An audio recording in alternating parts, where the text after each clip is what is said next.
Quando Ana perguntou onde iria dormir naquela noite gelada, ela não esperava resposta alguma. Afinal, toda a vila já havia deixado claro que uma mulher sozinha como ela não merecia nem um canto de chão para se deitar. Mas então, um homem que todos evitavam, um viúvo assombrado pelo passado que vivia isolado há 7 anos, fez algo que ninguém imaginou. Ele voltou até sua charrete, pegou um cobertor, estendeu para ela e disse apenas 2 palavras que mudariam tudo. Bem aqui. Mas o que começou como um simples abrigo de uma noite se transformou numa história que a vila inteira tentaria destruir e que quase terminou em tragédia quando menos esperavam. Ana Silva havia viajado por 3 dias seguidos. 3 dias de estradas de terra, poeira entrando pelos olhos, corpo dolorido balançando dentro de uma carroça velha que a levava cada vez mais longe de tudo o que conhecia. Ela vinha para trabalhar como tutora das crianças de uma família de fazendeiros de café. A carta que recebeu meses atrás parecia a resposta para todas as suas orações. Um emprego digno, um lugar para recomeçar, a chance de deixar para trás os fantasmas de uma cidade que a rejeitou quando mais precisou. Ana havia sido professora por 15 anos numa escola da cidade. Ensinava com paixão, com dedicação, e as crianças a adoravam. Mas quando enviuvou há 5 anos, depois que o marido morreu num acidente terrível com cavalos, ela descobriu que o mundo era muito mais cruel com mulheres sozinhas do que jamais imaginou. Primeiro perdeu a casa onde morava com o marido, porque a família dele simplesmente decidiu que ela não tinha mais direito de ficar ali. Depois perdeu o emprego na escola, quando o novo prefeito decidiu contratar apenas homens, alegando que mulheres viúvas eram más influências para as crianças.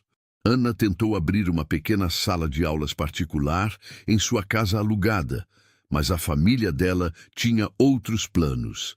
Queriam casá-la novamente, e não com qualquer pessoa, com Rodrigo Mendes, um comerciante de 45 anos conhecido por seu temperamento explosivo e sua mania de controle. Rodrigo não estava interessado em Ana por amor. Ele queria uma esposa educada que pudesse ensinar seus sobrinhos e cuidar de sua casa sem questionar suas ordens. Quando Ana recusou o casamento pela 3ª vez, deixando claro que preferia morrer sozinha a viver aprisionada, Rodrigo ficou furioso. Não apenas furioso, ele ficou vingativo. O que Ana não sabia era que Rodrigo tinha influência na cidade. Ele era primo do dono da pensão onde ela morava, amigo do padre, sócio do dono da mercearia. Em questão de semanas, Ana não conseguia mais alugar um quarto sequer. Ninguém queria vender mantimentos para ela. Até na igreja começaram a olhá-la de forma estranha, como se ela tivesse feito algo terrível. Foi quando a carta chegou. Uma família de fazendeiros de café numa vila do interior precisava de alguém para ensinar as crianças dos colonos que trabalhavam na propriedade. Ofereciam casa, comida e um salário modesto, mas justo. Ana viu aquilo como um sinal divino. Vendeu tudo o que tinha, juntou o dinheiro da passagem e partiu sem olhar para trás. 3 dias de viagem depois, ela finalmente chegou à vila. Pequena, formada por poucas casas, ao redor de uma praça central, uma igreja modesta, uma venda, uma pensão e pouco mais. Ana desceu da carroça com a mala pesada e o coração cheio de esperança. Perguntou ao cocheiro onde ficava a fazenda da família Oliveira que a havia contratado. O homem olhou para ela com uma expressão estranha, quase de pena, e disse que a família Oliveira havia se mudado para outra região há quase 2 meses. Venderam a fazenda e foram embora. Ana sentiu o chão sumir debaixo dos seus pés. Como assim se mudaram? E a carta? E o combinado? O cocheiro apenas deu de ombros, pegou o pagamento dela e foi embora, deixando-a sozinha na praça da vila, com sua mala aos pés e nenhum lugar para ir. A primeira coisa que Ana fez foi procurar a pensão. A dona, uma mulher de meia idade, com rosto duro e olhos desconfiados, olhou Ana de cima a baixo e disse que não aceitava mulheres desacompanhadas. Quando Ana explicou sua situação, que estava ali para trabalhar, mas a família havia se mudado, a mulher apenas riu de forma cruel e disse que não era problema dela. Ana tentou a casa paroquial. O padre, um homem idoso e cansado, disse que não tinha como ajudar, que a casa paroquial não era lugar para mulheres dormirem, que seria inapropriado. Sugeriu que ela procurasse a pensão. Quando Ana explicou que já havia tentado, ele apenas suspirou e disse que não podia fazer nada. Desesperada, Ana foi até a venda. O dono tinha um quartinho nos fundos onde guardava ferramentas. Talvez pudesse dormir ali por uma noite, só até descobrir o que fazer. O homem nem deixou ela terminar de falar. Diz que aquilo era um estabelecimento comercial respeitável, não um abrigo para mulheres vagabundas. Ana sentiu as lágrimas queimarem seus olhos, mas não deixou cair nenhuma. Não ali, não na frente daquele homem cruel. O sol estava começando a se pôr. O frio do inverno começava a apertar. Ana olhou ao redor da pequena praça e percebeu que não tinha para onde ir. Literalmente, nenhum lugar. Ela caminhou até a igreja, sentou-se na soleira de pedra fria, abraçou sua mala como se fosse um escudo contra o mundo e, pela primeira vez em anos, permitiu-se sentir o peso total de sua solidão. Se você é novo por aqui, venha fazer parte dessa comunidade que cresce todos os dias. Clique no botão de inscrição para não perder histórias emocionantes como essa. E me conta nos comentários de onde você está nos assistindo. Nós adoramos saber até onde nossas histórias chegam. Seu apoio é muito importante. Foi quando ela fez aquela pergunta, mais para si mesma do que para qualquer pessoa. Uma pergunta sussurrada no vento frio da noite que chegava. Onde vou dormir? E foi quando uma voz grave respondeu atrás dela. Ana levantou os olhos assustada e viu um homem alto, de ombros largos, com cabelos escuros, começando a ficar grisalhos nas têmporas. Ele segurava um pacote da venda e a observava com uma expressão que não era de pena, nem de julgamento. Era algo diferente, algo que Ana não conseguia identificar. O homem não disse nada por um momento longo, apenas a olhou com aqueles olhos cinzentos que pareciam carregar o peso do mundo. Então, sem uma palavra, ele virou as costas e caminhou até uma charrete velha, estacionada do outro lado da praça. Ana pensou que ele havia simplesmente ido embora, como todos os outros. Mas então, ele voltou. Nas mãos trazia um cobertor grosso de lã. Estendeu para ela e disse com uma voz rouca, como se não fosse usada com frequência. Bem aqui, e apontou para o assento ao lado dele na charrete. Tem um quarto vazio na fazenda. Não é muito, mas é limpo e quente. A senhora pode ficar esta noite. Amanhã vemos o que fazer. O que Pedro Almeida não sabia era que aquela decisão simples, tomada num impulso de compaixão, que ele pensava ter morrido dentro dele há anos, iria mudar tudo. E o que Ana não imaginava era que aquele homem silencioso e triste guardava uma história de dor tão profunda quanto a dela. Ana olhou para aquele homem estranho por um longo momento. Tudo na sua vida havia lhe ensinado a desconfiar de ofertas que pareciam boas demais para ser verdade. Mas havia algo nos olhos dele. Uma tristeza profunda que ela reconhecia porque via a mesma tristeza refletida no espelho todos os dias. Não era o olhar de um homem que queria se aproveitar de uma mulher desesperada. Era o olhar de alguém que entendia o que era estar perdido no mundo. Ana pegou o cobertor com mãos trêmulas, agradeceu com a voz embargada e subiu na charrete ao lado dele. Pedro não falou nada durante o trajeto. Apenas guiou o cavalo pela estrada de terra que saía da vila em direção às colinas. A fazenda ficava a cerca de meia hora de distância. E conforme se afastavam das últimas casas, Ana sentiu uma mistura estranha de medo e alívio. Medo porque estava indo para um lugar desconhecido com um homem que não conhecia. Alívio porque, pelo menos naquela noite, não dormiria ao relento. A fazenda de Pedro Era maior do que Ana esperava. Uma casa principal de madeira com varanda ampla, um celeiro grande, estábulos e algumas casas menores onde moravam os empregados. Tudo bem cuidado, mas havia uma atmosfera de silêncio pesado sobre o lugar, como se a propriedade inteira estivesse em luto permanente. Pedro parou a charrete em frente à casa principal e desceu sem dizer nada. Pegou a mala de Ana como se não pesasse nada e acenou para que ela o seguisse. Dentro da casa era simples, mas limpo. Uma sala de estar com lareira, uma cozinha ampla e um corredor que levava aos quartos. Pedro acendeu um lampião e mostrou um quarto pequeno, mas aconchegante. Tinha uma cama de solteiro com colcha limpa, uma cômoda velha e uma janela que dava para os campos. Este era o quarto do meu filho. Pedro disse com voz neutra, como se estivesse falando sobre o clima. Pode usar. Tem água no jarro ali. Banheiro é nos fundos da casa. Vou preparar algo para comermos. Ana ficou parada no meio do quarto, ainda processando aquelas palavras. Era o quarto do filho dele, passado. O menino não estava mais ali. Ela entendeu sem precisar perguntar. Lavou o rosto e as mãos na bacia, tentou arrumar o cabelo que estava uma bagunça depois de 3 dias de viagem, e foi até a cozinha. Pedro estava fritando ovos e aquecendo pão. Eles comeram em silêncio quase completo. Ana, porque estava exausta demais para conversar. Pedro, porque claramente não era homem de muitas palavras.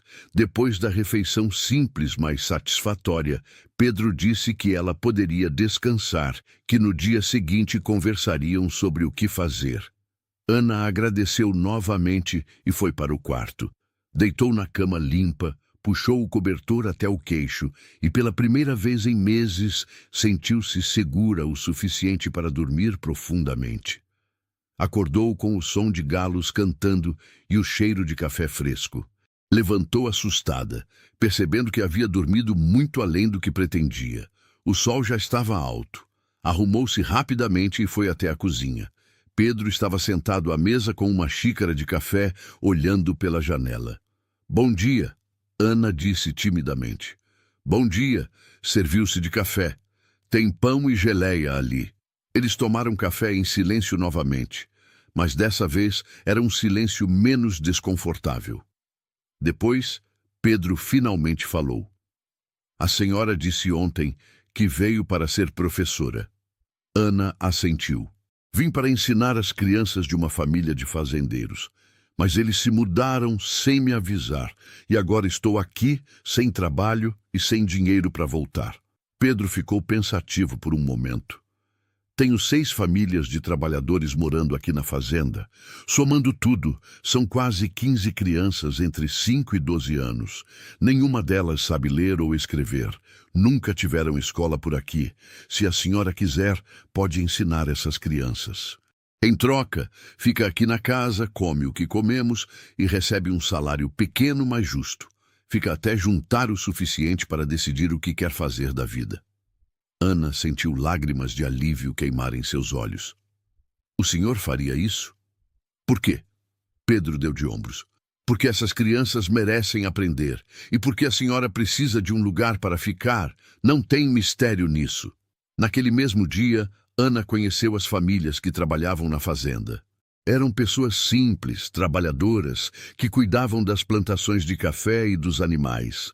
Quando Pedro explicou que havia contratado uma professora para ensinar as crianças, os pais ficaram radiantes. Alguns até choraram de alegria. Nunca imaginaram que seus filhos teriam a chance de estudar. Ana começou as aulas debaixo de uma árvore grande no quintal. Não tinha carteiras, então as crianças sentavam na grama. Não tinha lousa, então usavam um pedaço de madeira pintado de preto. Não tinha livros suficientes, então improvisava com o que tinha. Mas as crianças eram ávidas por conhecimento. Absorviam cada palavra, cada letra, cada número como se fossem tesouros preciosos. E Ana, pela primeira vez em anos, sentiu que sua vida tinha propósito novamente. Pedro observava de longe, nunca se aproximava durante as aulas. Mas Ana percebia que ele ficava na varanda da casa ou perto do celeiro apenas ouvindo. Às vezes, ela via um brilho diferente naqueles olhos cinzentos. Algo que parecia perigosamente próximo de esperança. As semanas foram passando. Ana estabeleceu uma rotina. Acordava cedo, ajudava a preparar o café da manhã, dava aulas pela manhã e no início da tarde, e nas horas vagas, consertava roupas ou ajudava na cozinha.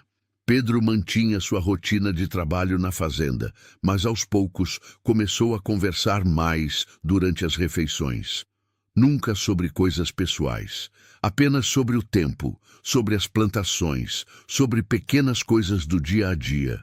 Mas era mais do que no começo. Um dia, Ana percebeu que ele havia construído 3 bancos rústicos de madeira para as crianças sentarem durante as aulas. Não disse nada sobre isso. Apenas deixou os bancos ali como se sempre tivessem estado. Ana agradeceu e viu algo que poderia jurar ser o início de um sorriso no rosto dele. Outra vez, ela encontrou uma lousa de verdade apoiada na árvore onde dava aulas. Era velha e tinha rachaduras, mas era infinitamente melhor do que o pedaço de madeira pintado. Pedro disse apenas que havia encontrado no celeiro e que não servia para mais nada mesmo. Mas Ana sabia que aquilo era mentira gentil. Ele havia comprado aquela lousa na vila. Estava cuidando dela do único jeito que sabia. Em silêncio, através de pequenos gestos. Porém, a paz frágil que estavam construindo não passaria despercebida. A vila era pequena demais para guardar segredos. E logo, muito logo, aquela paz seria ameaçada de uma forma que nenhum deles esperava. A primeira vez que Ana precisou ir à vila, depois de estar morando na fazenda de Pedro, foi 2 semanas depois. Ela precisava comprar linha e agulhas para consertar as roupas das crianças. Pedro ofereceu levá-la na charrete, mas Ana disse que preferia caminhar. Precisava de ar fresco e tempo para pensar. O que ela não esperava era a recepção que receberia. Quando entrou na venda, as conversas pararam. As 3 mulheres que estavam comprando mantimentos viraram para olhá-la com expressões que variavam entre choque e desaprovação. O dono da venda, o mesmo que havia sido cruel com ela semanas atrás, atendeu-a com frieza cortante. Ana comprou o que precisava rapidamente e saiu, mas pôde sentir os olhares queimando suas costas e ouvir os sussurros começando antes mesmo de ela atravessar a porta. Aquela noite, durante o jantar, Ana mencionou o acontecido para Pedro. Ele mal reagiu, apenas continuou comendo sua sopa. Estavam comentando sobre mim na vila, Ana disse. Sobre nós, sobre eu estar morando aqui. Pedro levantou os olhos para ela. E o que estavam dizendo? Ana hesitou. Que não é apropriado. Uma mulher solteira morando na casa de um homem solteiro. Que é escandaloso. Pedro voltou a comer sua sopa. Deixe falarem. Mas e se isso causar problemas para o senhor? Eu poderia tentar encontrar outro lugar. Pedro largou a colher com mais força do que o necessário. A senhora tem outro lugar? Ana ficou em silêncio. Então pare de se preocupar com o que pensam. Esta é minha casa. Decido quem fica nela. E não devo satisfação a ninguém. A firmeza na voz dele trouxe um conforto estranho para Ana. Mas ela sabia que as fofocas de vila pequena podiam ser mais destrutivas do que qualquer tempestade. E ela estava certa. Nas semanas seguintes, a situação piorou.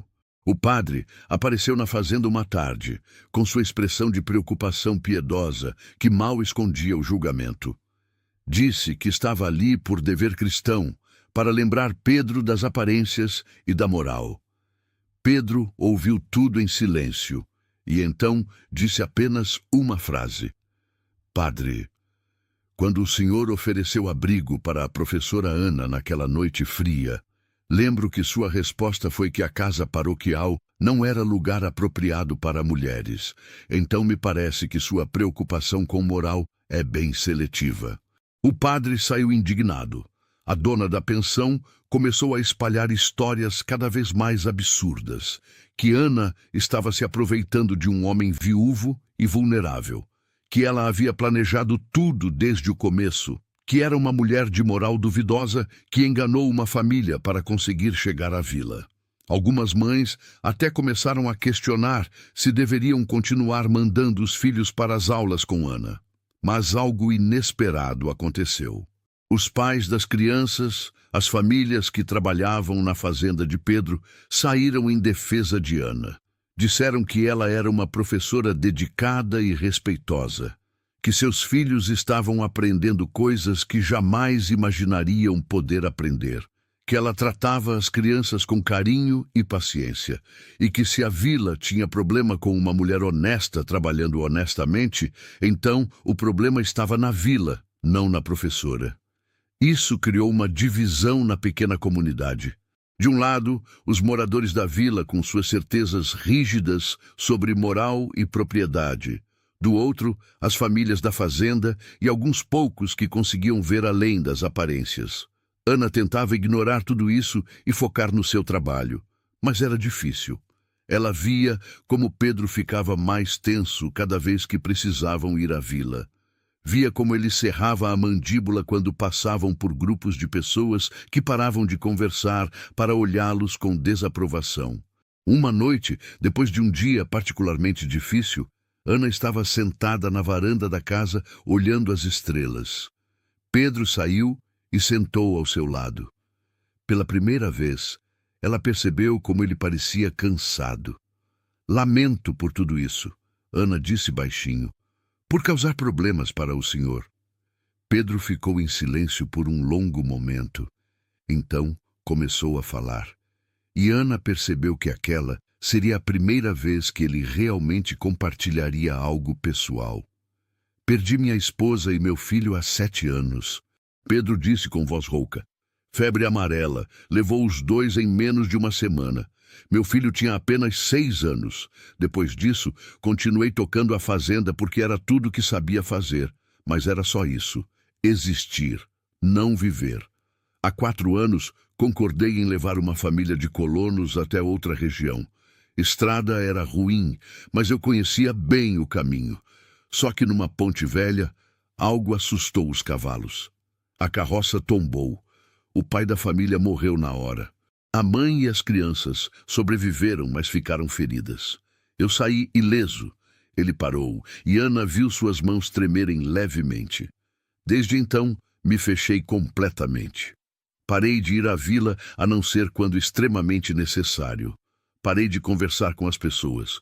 Parei de sentir qualquer coisa. E a vila me deixou em paz, porque decidiram que eu era um coitado digno de pena. Mas sabe o que descobri nessas últimas semanas?" Pedro virou-se para olhar Ana diretamente.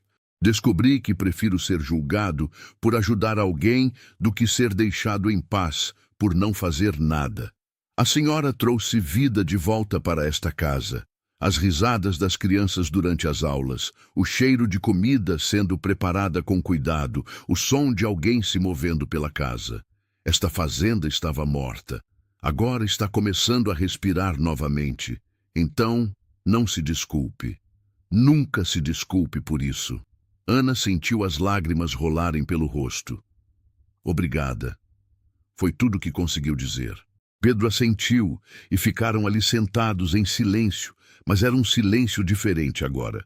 Era o silêncio de 2 pessoas que finalmente entendiam uma a outra. 2 almas feridas que estavam começando, lenta e cuidadosamente, a se curar. Mas eles não sabiam que a tempestade real estava apenas começando e que seria muito pior do que simples fofocas de vila. A chegada de Rodrigo Mendes foi como uma nuvem escura cobrindo o sol. Ana estava dando aula debaixo da árvore numa manhã ensolarada quando viu uma charrete desconhecida se aproximando pela estrada. Seu coração disparou antes mesmo de reconhecer o homem que a dirigia. Quando Rodrigo desceu da charrete com aquele sorriso que nunca chegava aos olhos, Ana soube que seus piores pesadelos haviam encontrado o caminho até ali. As crianças perceberam a tensão imediata no corpo da professora e ficaram quietas. Rodrigo caminhou até elas, com passos deliberadamente lentos, saboreando o medo que via nos olhos de Ana. Que cena tocante, ele disse com voz melosa. A professora e seus alunos. Quase parece respeitável. Quase. O que você quer aqui, Rodrigo? Ana conseguiu perguntar, mantendo a voz firme apesar do medo. Vim buscar o que é meu. Você não é de ninguém. Fui muito paciente, Ana. Muito generoso. Dei tempo para você perceber seu erro. Mas fugir assim, sem uma palavra, causando vergonha para minha família, isso não pode ficar sem consequências. Pedro apareceu do celeiro naquele momento, carregando ferramentas. Quando viu o estranho perto de Ana e das crianças, largou tudo e caminhou rapidamente em direção a eles. Quem é o Senhor e o que quer em minha propriedade? A voz de Pedro era baixa, mas carregada de ameaça. Rodrigo virou-se com aquele sorriso falso ainda no rosto. Ah, você deve ser o fazendeiro bondoso que deu abrigo para minha noiva. Que gesto cristão, embora um tanto inadequado, não acha? Ana não é sua noiva. Ana disse entre dentes. Nunca foi e nunca será. Detalhes. Rodrigo deu de ombros. O importante é que seus pais e eu tínhamos um acordo. Você me deve uma explicação e compensação pelos danos que causou à minha reputação. Pedro se colocou entre Rodrigo e Ana. O senhor precisa sair da minha propriedade, agora. Rodrigo riu. Vejo que a situação é pior do que imaginei. Uma mulher fugitiva morando sozinha com um homem. Escândalos assim têm consequências, meu caro, para ambos. Vou dar um dia para Ana juntar suas coisas e voltar comigo. Se não fizer isso, será forçado a tomar medidas. Que medidas? Pedro perguntou, os punhos fechados. Rodrigo sorriu com malícia. Conheço pessoas influentes. Um juiz de paz que pode questionar a propriedade desta fazenda. Um promotor que pode investigar arranjos imorais.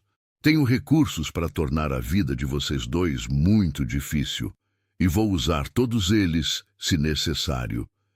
Rodrigo voltou para sua charrete, mas antes de partir, disse mais uma coisa. Ana, você sempre foi teimosa demais para seu próprio bem, mas teimosia não paga contas, não compra comida e não protege quem você arrasta para seus problemas. Pense nisso. Ele foi embora deixando um silêncio pesado. As crianças estavam assustadas, Ana estava tremendo, Pedro estava furioso. Ele a seguiu quando ela entrou correndo para dentro da casa. Ana estava na sala de estar, caminhando de um lado para o outro, com as mãos nos cabelos. Eu preciso ir embora, ela disse com voz desesperada. Preciso sair daqui antes que ele cumpra as ameaças, antes que cause problemas para o senhor. Você não vai a lugar nenhum, mas ele pode. Ele vai, não me importa. Ana parou de caminhar e olhou para Pedro com lágrimas nos olhos. Como pode não se importar? Ele pode tirar sua fazenda, pode inventar mentiras, pode destruir tudo o que o Senhor construiu. E você acha que vou deixar um homem como aquele intimidar você? Intimidar a nós? Pedro deu um passo em direção a ela. Passei 7 anos deixando o mundo me empurrar para a escuridão, deixando a culpa me consumir, deixando o medo me paralisar. Não vou fazer isso de novo. Não por ele, não por ninguém. Esta história está mexendo com você? Então, considere apoiar nosso trabalho clicando em Valeu Demais. O botão Valeu Demais é uma forma de contribuir financeiramente para que possamos continuar trazendo histórias que tocam a alma como essa. Seu apoio faz diferença. Mas aquela noite, deitada em seu quarto, Ana não conseguia dormir. Rodrigo não estava blefando. Ela conhecia aquele homem. Ele era capaz de cumprir cada uma daquelas ameaças. E pior, era capaz de inventar coisas ainda piores. No dia seguinte, Rodrigo voltou. Dessa vez, não veio até a fazenda. Ficou na vila, espalhando histórias. Conversou com o padre, com a dona da pensão e com o dono da venda. Disse que Ana havia fugido com dinheiro que ele havia investido em preparativos para o casamento, que ela era conhecida por enganar homens mais velhos e vulneráveis, que provavelmente estava fazendo o mesmo com Pedro. As fofocas, que já eram ruins, ficaram venenosas. Algumas famílias começaram a hesitar em mandar os filhos para as aulas. O padre apareceu novamente, dessa vez mais insistente. Disse que havia recebido informações preocupantes, que talvez fosse melhor para todos se Ana deixasse a região. Pedro o expulsou da fazenda com palavras que um padre provavelmente nunca tinha ouvido antes na vida. Rodrigo, então, foi ao juiz de paz da região. Apresentou documentos falsificados que sugeriam que ele e Ana tinham um compromisso formal. Alegou que ela havia fugido com bens que pertenciam a ele. O juiz, um homem velho e facilmente influenciado, disse que precisaria investigar a situação, que talvez Ana precisasse voltar até a cidade de onde veio para esclarecer as acusações. Pedro contratou um advogado da cidade maior mais próxima. Mas o advogado foi claro. Casos como aquele podiam se arrastar por meses, e enquanto isso, a reputação de ambos seria destruída. A fazenda poderia ser afetada. Os trabalhadores poderiam ser questionados. Seria um pesadelo legal e social. Naquela noite, durante um jantar silencioso e tenso, Pedro finalmente falou. Há uma solução. Ana olhou para ele, esperando. Se casarmos, as acusações dele perdem força. Você não seria mais uma mulher solteira em situação questionável. Seria minha esposa, legalmente protegida, e ele não teria base para suas alegações. Ana ficou em silêncio por um longo momento. Isso seria justo com o Senhor. Casar por conveniência, por proteção legal. Pedro a olhou com aqueles olhos cinzentos que agora ela conhecia tão bem. Quem disse que seria só por conveniência? O coração de Ana saltou. O que o senhor está dizendo? Estou dizendo que nestas últimas semanas você trouxe mais luz para minha vida do que tive em 7 anos. Estou dizendo que acordo pensando no som da sua voz, ensinando as crianças. Estou dizendo que esta casa finalmente voltou a parecer um lar. Pedro respirou fundo. Não sou bom com palavras bonitas. Não sei fazer declarações românticas, mas sei que não quero que você vá embora. E se casar comigo significa proteger você daquele homem e dar a nós dois uma chance de construir algo real, então é isso que quero fazer. Ana sentiu as lágrimas rolarem. Mas e se eu não conseguir lhe dar filhos? O médico disse. Eu sei o que o médico disse. Rodrigo se certificou de que eu soubesse. Pedro interrompeu. Já tive um filho. Já perdi um filho. Não preciso de outro para ser feliz. Preciso de você, de sua força, de sua risada, de sua companhia. Se vier com tudo isso, então já é mais do que suficiente. Então sim, Ana sussurrou. Sim, eu aceito casar com você. Mas não por ele se colocou entre nós, mas quando o coração dela finalmente permitiu. O casamento foi simples e rápido. Aconteceu numa tarde de quarta-feira na pequena capela da vila, com apenas as famílias que trabalhavam na fazenda como testemunhas. O padre realizou a cerimônia com expressão de desaprovação, mas não podia recusar um casamento legal. Ana usava um vestido simples, mas bonito que havia sido da esposa de Pedro. Ele tinha ajustado pessoalmente para servir nela, e quando Ana saiu do quarto usando aquele vestido azul claro, viu algo nos olhos de Pedro que tirou seu fôlego. Não era mais só tristeza, era algo novo, algo que parecia perigosamente próximo de esperança, misturada com ternura. Durante a cerimônia, quando chegou a hora dos votos, Pedro segurou as mãos de Ana com firmeza e disse palavras que não estavam no script tradicional. Prometo ser seu abrigo em qualquer tempestade. Prometo valorizar sua força em vez de tentar diminuí-la. Prometo que, nesta casa, você sempre terá voz, sempre terá escolha e sempre terá respeito. Ana, com lágrimas nos olhos, respondeu: Prometo trazer luz para os cantos escuros. Prometo ficar ao seu lado nos dias difíceis. Prometo que juntos somos mais fortes do que qualquer coisa que tentem fazer contra nós. Quando se beijaram para selar os votos, foi um beijo suave, quase tímido, mas havia promessa nele. Promessa de que aquilo que havia começado como necessidade estava se transformando em algo verdadeiro. A notícia do casamento se espalhou pela vila como fogo. Rodrigo ficou furioso. Apareceu na fazenda no dia seguinte gritando acusações. Dizia que o casamento era uma farsa, que Ana havia seduzido um homem vulnerável, que ele não aceitaria aquela humilhação. Pedro enfrentou Rodrigo na varanda da casa com Ana ao seu lado.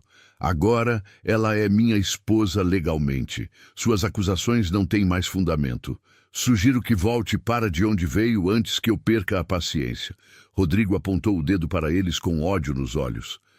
Vocês acham que isso termina aqui? Estão enganados, muito enganados. Ele foi embora, mas sua ameaça ficou pendurada no ar como uma nuvem de tempestade.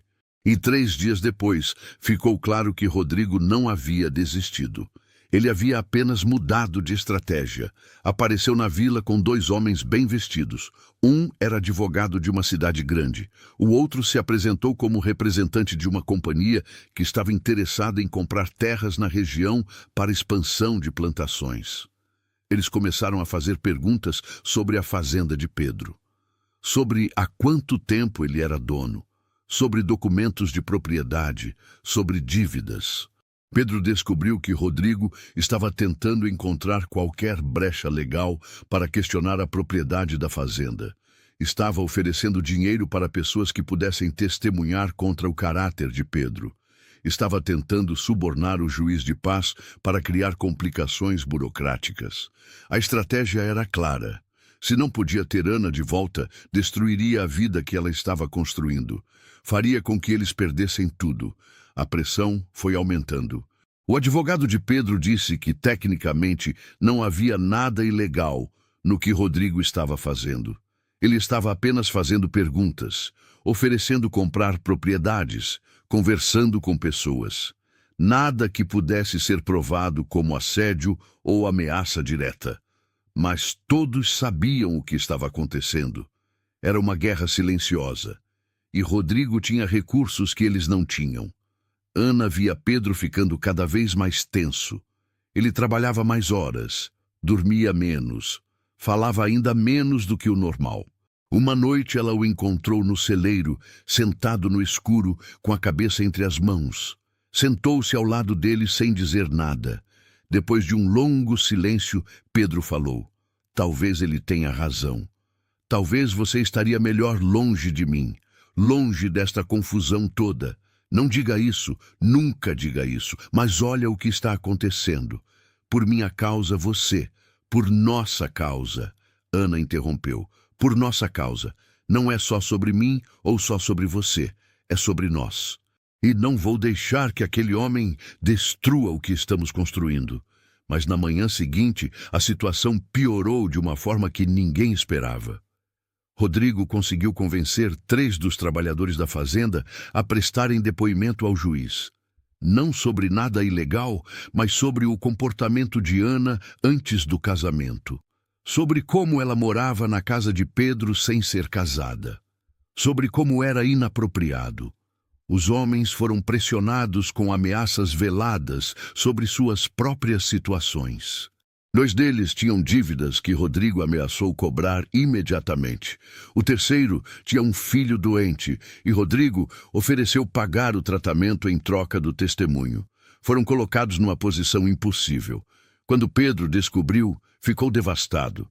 Não pela traição, mas porque entendia a posição daqueles homens.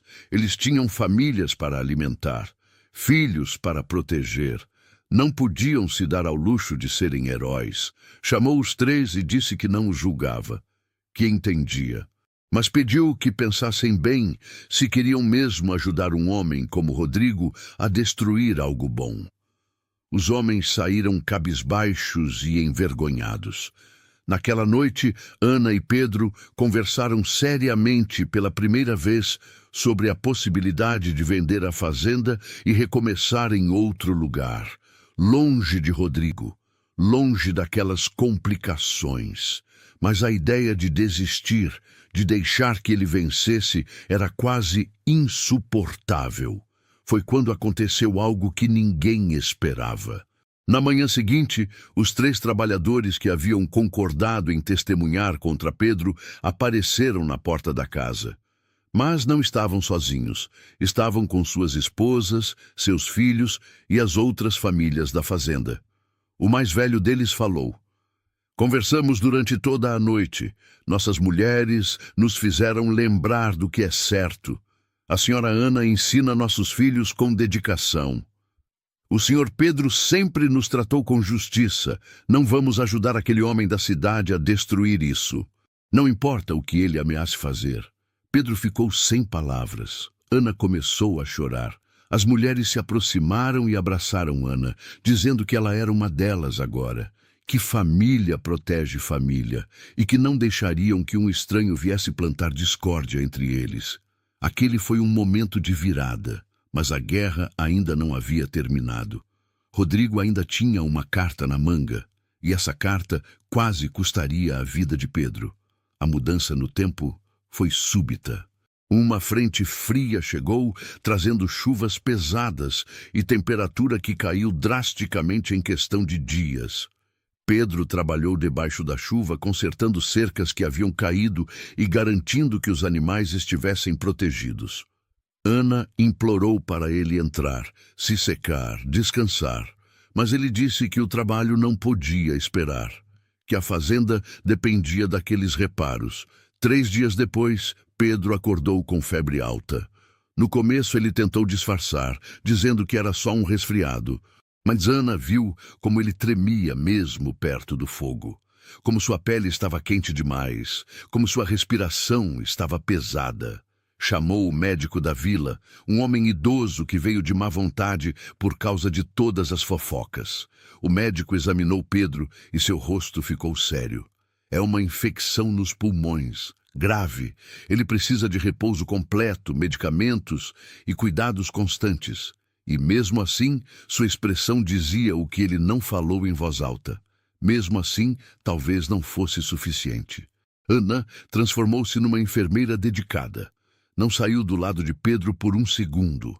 Dava-lhe os remédios nos horários exatos.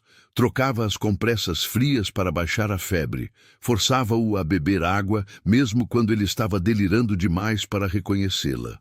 As famílias da fazenda se revezavam, trazendo comida, cuidando das tarefas e oferecendo ajuda. Mas era Ana quem estava ali, noite e dia, recusando-se a descansar. No 3º dia de febre alta, Pedro começou a delirar. Chamava pela esposa falecida, pelo filho pequeno. Revivia o acidente da carroça, gritando avisos que chegavam tarde demais. Pedia perdão para pessoas que não estavam mais ali para ouvir. Ana segurava sua mão e falava com ele constantemente. "Você precisa lutar. Precisa voltar para mim. Ainda temos tanto para viver juntos. As crianças precisam ver você construir aquela escola de verdade que prometeu. Eu preciso de você. Por favor, não me deixe." Mas a febre só piorava. O médico voltou no 4º dia e sua expressão era sombria. "Fiz tudo o que pude. Agora é com Deus." Se a febre não quebrar nas próximas 24 horas, ele fez uma pausa significativa. Seria bom chamar um padre. Ana recusou-se a aceitar aquilo. Recusou-se a acreditar que depois de finalmente encontrarem um ao outro, depois de finalmente terem uma chance de serem felizes, tudo terminaria assim. Continuou cuidando de Pedro com uma determinação feroz. Falava com ele sobre o futuro que teriam, sobre a escola que construiriam, sobre os anos que passariam juntos, sobre como ela o amava. E foi a primeira vez que disse aquelas palavras em voz alta. Eu te amo, Pedro. Sei que deveria ter dito antes. Sei que começamos isso por razões práticas. Mas se transformou em algo real. Você se transformou em tudo para mim. Então você não pode me deixar agora. Não quando finalmente admiti isso. Foi na sexta noite, quando Ana estava quase caindo de exaustão, que Pedro abriu os olhos. Pela primeira vez em dias, estavam claros. Ele olhou para ela e sua voz saiu rouca, mas compreensível. Você disse que me ama. Ana começou a chorar de alívio. Disse, e vou continuar dizendo todos os dias pelo resto da nossa vida. A febre havia quebrado. Pedro estava fraco, extremamente fraco, mas o pior havia passado. O médico, quando voltou no dia seguinte, ficou genuinamente surpreso. Não sei como, mas ele conseguiu. Sua esposa deve ter rezado muito. Ana não disse que havia feito muito mais do que rezar. Havia lutado, havia se recusado a desistir. Havia puxado Pedro de volta do abismo com força de vontade pura. A recuperação foi lenta. Pedro ficou de cama por quase 2 semanas. Depois, começou a se levantar por períodos curtos. Depois, conseguiu caminhar até a varanda. Cada pequeno progresso era uma vitória. E durante todo esse tempo, Ana estava ao seu lado. Não como enfermeira agora, mas como esposa, como companheira. Como a mulher que quase o perdeu e que valoriza cada momento que tem com ele.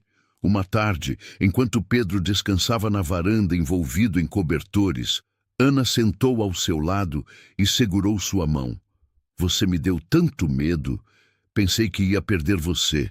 Pedro apertou sua mão fraca, mas firmemente. Você não vai me perder tão fácil. Descobri que tenho motivos para ficar agora. Ele a puxou mais perto. Quando estava na febre, perdia em todos aqueles pesadelos. Via minha esposa, meu filho, as pessoas do acidente. Mas toda vez que começava a me afundar na escuridão, sua voz me puxava de volta. Você me trouxe de volta, Ana. Não Deus, não o médico. Você. E foi isso que me fez perceber algo.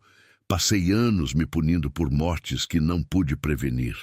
Mas quase morri e deixei você sozinha por puro descuido. Por trabalhar demais, por não me cuidar. E isso sim seria minha culpa. Ana não conseguiu segurar as lágrimas. Você está aqui agora. É o que importa. E quando você ficar completamente bem, vamos construir a vida que planejamos. A escola, o futuro, tudo. Pedro sorriu, e era um sorriso verdadeiro dessa vez. Sem sombras, sem tristeza antiga. Vamos. Mas primeiro, quando eu melhorar completamente, vou ter uma conversa com Rodrigo Mendes, uma conversa que ele não vai esquecer. Mas eles não sabiam que Rodrigo também havia passado aquelas semanas planejando, e que seu próximo movimento seria o mais desesperado e perigoso de todos. Felizmente o destino tinha outros planos, e às vezes a justiça vem de onde menos se espera. Enquanto Pedro se recuperava, algo estava acontecendo na vila que nenhum deles sabia. Rodrigo havia ficado cada vez mais desesperado e imprudente. Com o casamento legal de Ana e Pedro, suas alegações perderam força. Com as famílias da fazenda se recusando a testemunhar contra eles, sua estratégia de intimidação falhou. E com Pedro sobrevivendo à doença, seu último plano de simplesmente esperar que a situação se resolvesse sozinha também não funcionou. Em sua frustração, Rodrigo começou a cometer erros. Grandes erros. Começou a fazer ameaças mais diretas. Prometeu publicamente arruinar qualquer um que fizesse negócios com Pedro. Tentou subornar oficiais abertamente. E o pior de tudo, começou a se gabar em bares sobre como tinha recursos e conexões suficientes para destruir qualquer um que o contrariasse.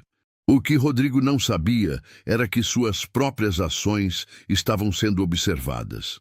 O advogado que Pedro havia contratado era mais competente do que aparentava. Discretamente, ele havia estado investigando Rodrigo.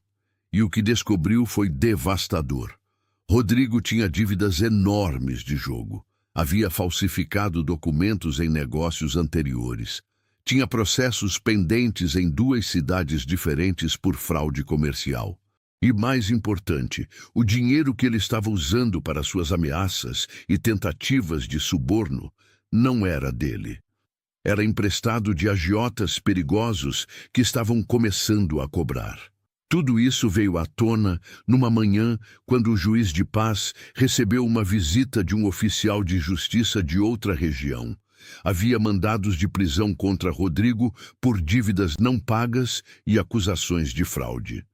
Os agiotas, cansados de esperar, haviam entrado com processos criminais.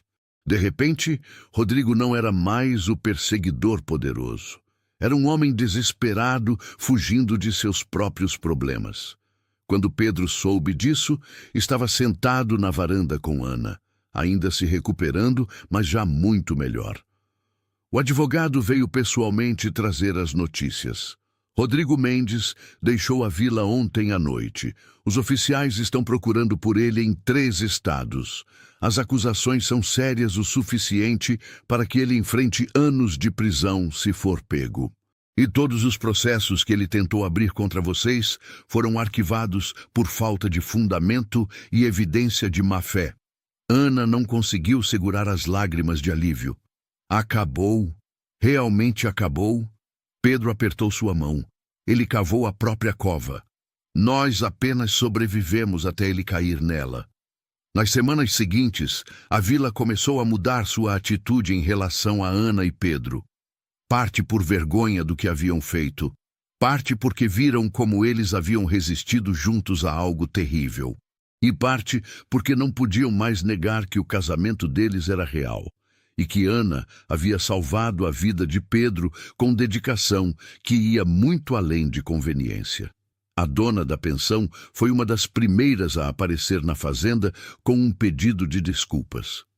Disse que havia sido influenciada por fofocas e julgamentos injustos, que havia visto como Ana cuidou de Pedro durante a doença e que qualquer um podia ver que era amor verdadeiro.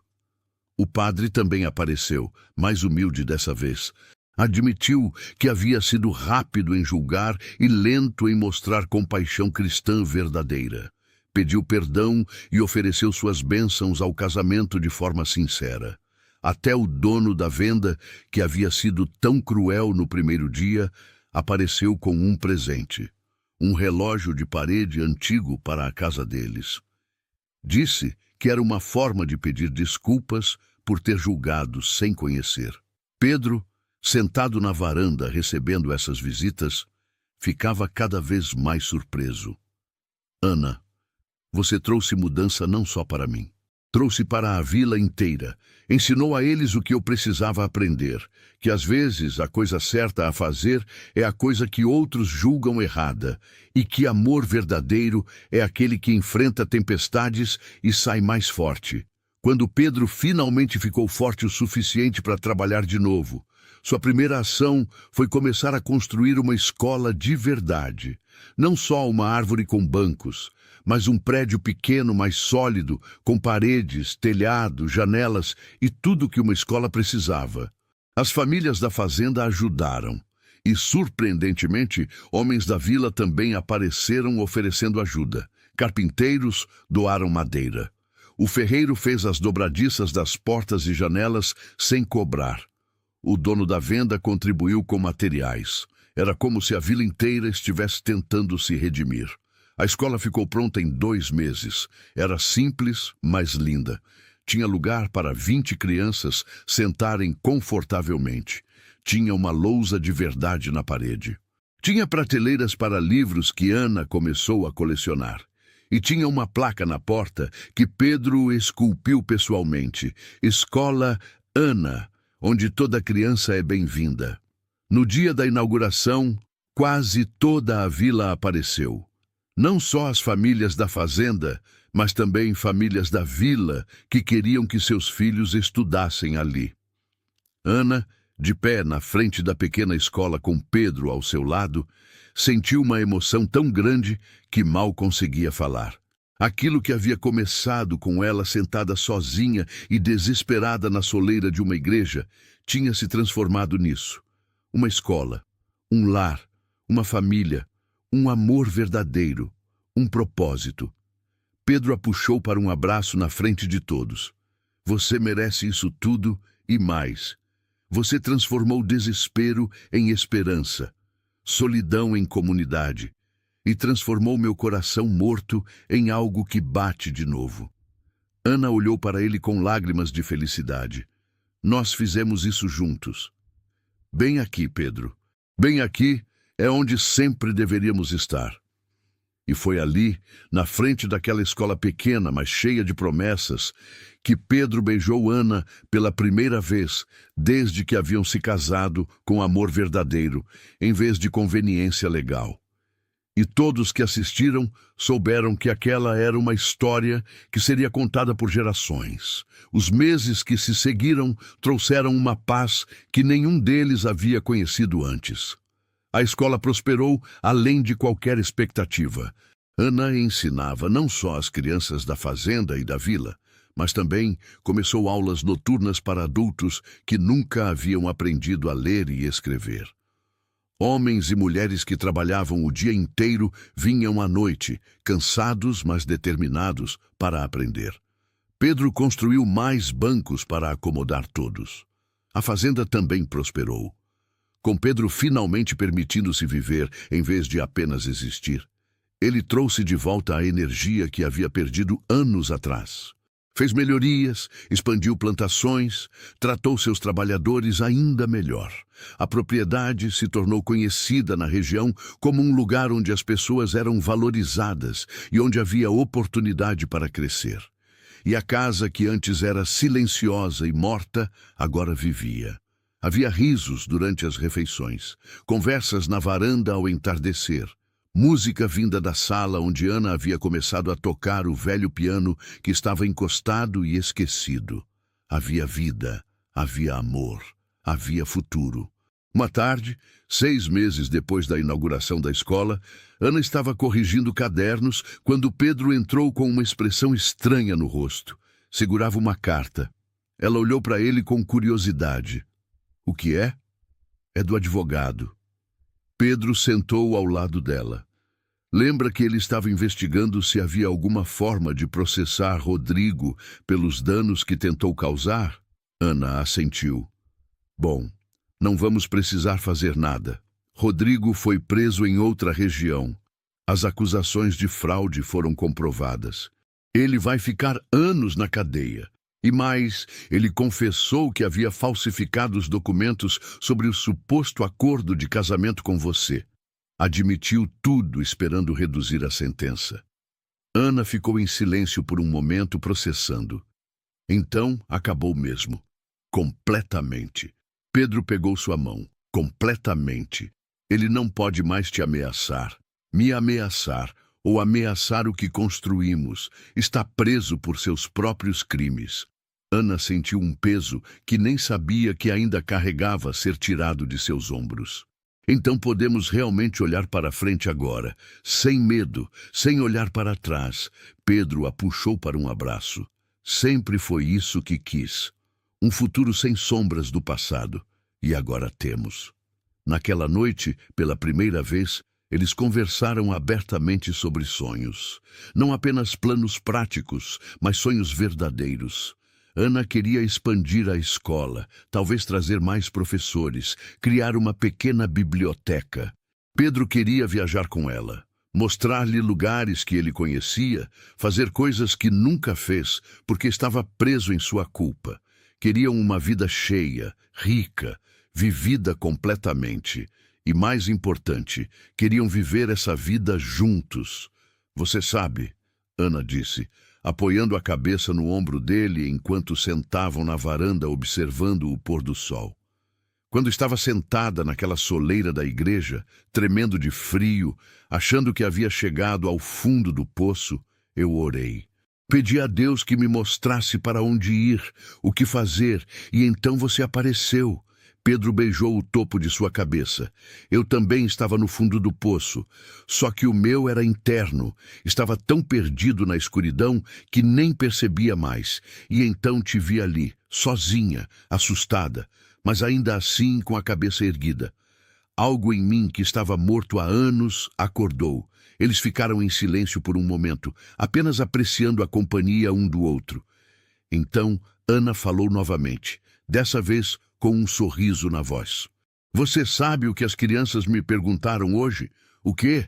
Se nós somos um conto de fadas, se nossa história é como as histórias que eu leio para eles. Pedro riu, um som rico e verdadeiro que Ana nunca se cansava de ouvir.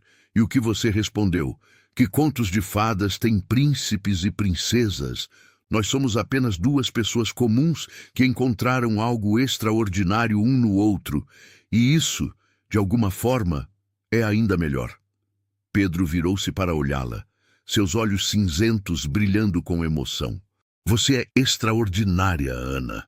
Nunca comum, nunca será. E sou abençoado todos os dias por você ter feito aquela pergunta naquela noite fria. Onde vou dormir? E por ter confiado em mim quando eu disse. Bem aqui. Ana sorriu, com lágrimas de felicidade nos olhos. Bem aqui é exatamente onde eu deveria estar, onde sempre quis estar, mesmo antes de saber que esse lugar existia. Eles se beijaram enquanto o sol descia completamente no horizonte, pintando o céu com cores de fogo e ouro. E naquele momento, ambos souberam com certeza absoluta que haviam encontrado seu lar. Não apenas um lugar físico, mas um lar no coração um do outro. E assim, Ana Silva e Pedro Almeida, duas almas que o destino havia quebrado separadamente, encontraram cura e completude juntos. A professora que ninguém quis abrigar encontrou não apenas um teto, mas um lar verdadeiro. O fazendeiro que havia se perdido na culpa e na tristeza encontrou razão para voltar a viver plenamente. A escola que começou debaixo de uma árvore se tornou um farol de conhecimento para toda a região. E a história deles se tornou lenda local, contada e recontada como prova de que mesmo nos momentos mais escuros, quando parece que não há saída, Deus pode estar preparando algo melhor do que jamais imaginaríamos. Porque às vezes, quando perdemos tudo e não sabemos para onde ir, a resposta que precisamos vem de onde menos esperamos. E às vezes, essa resposta é simplesmente: bem aqui. Bem aqui é onde você pertence. Bem aqui é onde sua história realmente começa. Bem aqui é onde dois corações partidos se juntam e se tornam um coração inteiro novamente. E essa, no final, é a mais bela história de todas. Chegamos ao fim dessa história que nos ensinou tanto sobre recomeços e segundas chances. Se você acompanhou até aqui e ainda não faz parte do nosso canal, inscreva-se agora para não perder outras histórias emocionantes como essa. Deixe nos comentários qual parte dessa história mais tocou seu coração. Adoramos ler cada mensagem e saber como essas histórias impactam vocês. Obrigado por estar aqui e fazer parte dessa comunidade que valoriza histórias de amor, superação e fé. Até nosso próximo encontro.